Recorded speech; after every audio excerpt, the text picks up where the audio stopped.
The production of documents, if you haven't already? Well, I believe I have. So you don't really have anything but what you've already given me. I think that's a hell of a lot of paper. Okay, now you were at Chestnut Hill Library around Christmas, right? You gave an interview to Chestnut Hill Local, right? And you said you spent years visiting prisons all over the world in various capacities with the criminal justice system. What prisons all over the world did you visit? Strangeways in Manchester.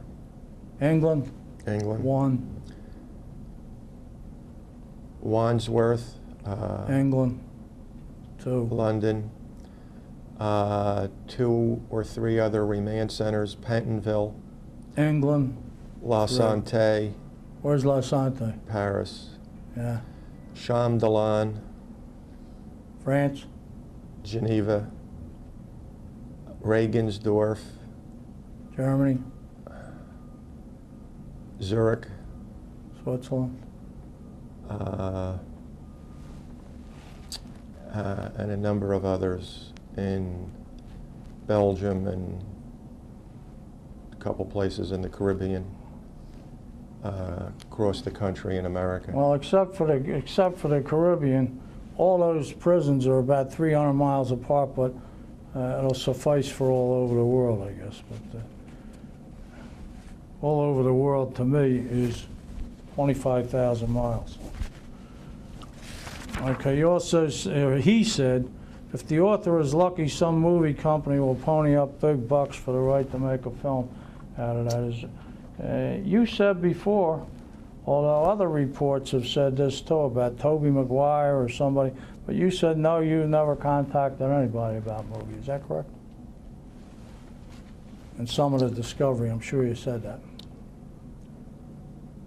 There was Hollywood interest, and that ceased when you filed your lawsuit. From whom? A Hollywood agent. Want to give me his name? I believe it's Howie Sander or Sandler. He's located in California? Correct. And he led you to believe he had access to these 3 particular movie stars that he could approach? That's right. Okay. Anybody else? There was another company, but they expressed interest, but it never moved.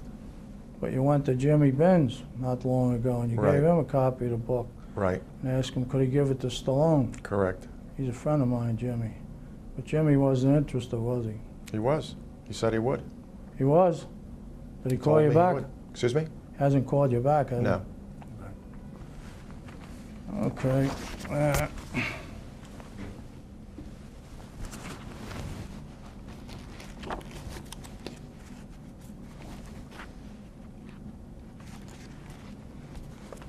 I'm going to read a sentence to you. Tell me if it's true. What page? 273. Then in a significant bit of luck, at least for those at the Florida end of things, the individual whose name appeared on the FedEx package at the car dealership was arrested for an unrelated charge. While in prison, he committed suicide, forcing the FBI to concentrate their efforts on one Louis K. Barron, Philadelphia. Is that statement completely true? Do you swear that that statement's true? It's the way I received it. Is it true? Did a guy commit suicide in a prison?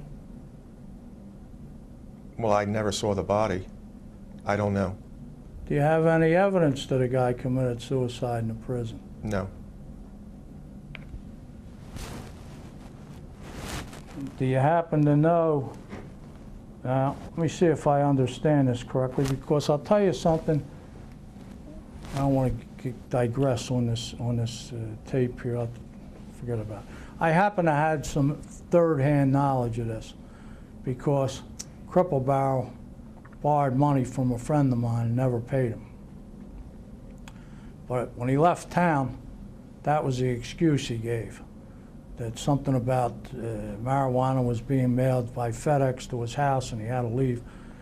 Now, you seem to absolve everything with that sentence.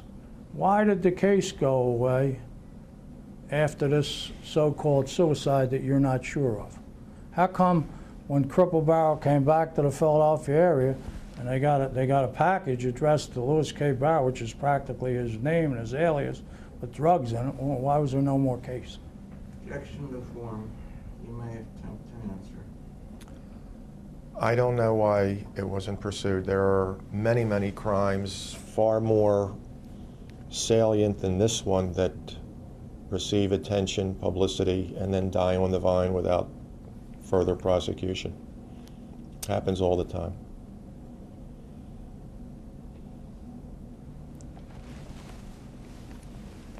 Let me see something here. See here, I think it was the 80. It was the 81. I think I forgot something. Oh, it's not the right one. I'm starting to feel like Matlock here.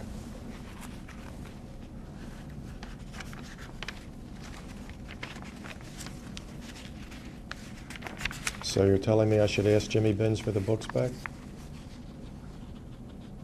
I don't know. I don't think he's interested. What would I know?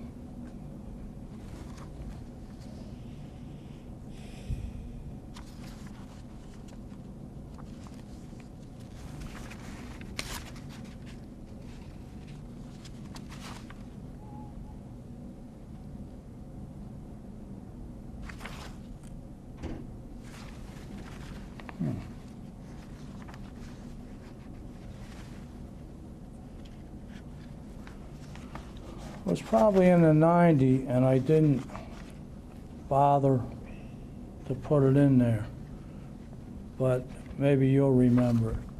There's an entry in the 90 crime report saying something about Alexander Hartzell, and said he's a close associate of Mr. Berkeley, which he absolutely never was. And it said his son was in the witness protection plan. Is that correct? Yes. It's correct that it said it, or it's correct that he was?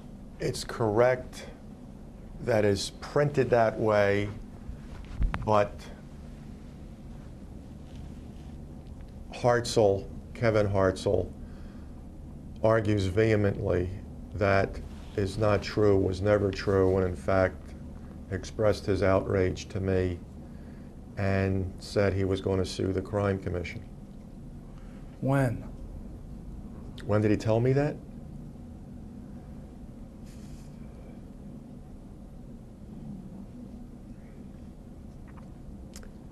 I would imagine it was when he first contacted me, which must be Ballpark. around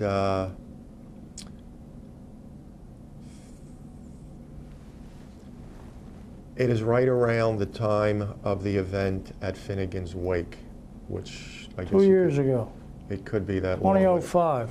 So he's Okay. going to sue the Crime Commission, and he's outraged, but it took him 15 years to get around to being outraged, and he's going to sue the Crime Commission, huh? This came out 15 years ago.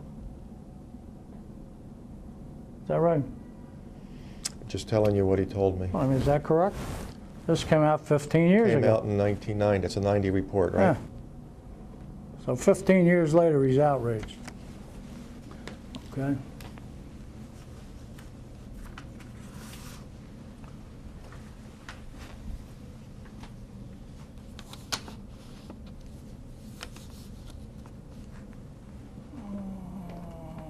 That's probably most of it, except for the worst part.